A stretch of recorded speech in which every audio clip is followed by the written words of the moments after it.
தங்கத்தின் விலையானது கடந்த வாரம் குறைந்த நிலையில் இந்த வாரம் நகை பிரியர்களுக்கு அதிர்ச்சியை கொடுக்கும் வகையில் தினமும் சவரனுக்கு 1200 முதல் 2400 ரூபாய் வரை உயர்ந்து வருகிறது. அந்த வகையில் கடந்த 3 நாட்களில் மட்டும் சவரனுக்கு 4800 ரூபாய் உயர்ந்துள்ளது. இன்று தங்கத்தின் விலையானது சற்று உயர்ந்துள்ளது. அந்த வகையில் கிராம் ஒன்றுக்கு 150 ரூபாய் உயர்ந்து 13700 ரூபாய்க்கும், சவரனுக்கு 1200 ரூபாய் அதிகரித்து 1,09,600 ரூபாய்க்கும் விற்பனை செய்யப்படுகிறது.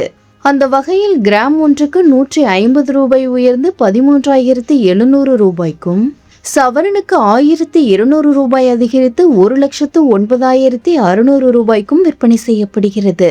இதேபோல வெள்ளியின் விலையும் உயர்ந்துள்ளது. கிராம் ஒன்றுக்கு 5 ரூபாய் உயர்ந்து 260 ரூபாய்க்கும், 1 கிலோ பார் வெள்ளி 5000 ரூபாய் அதிகரித்து 2,60,000 ரூபாய்க்கு விற்பனை செய்யப்படுகிறது.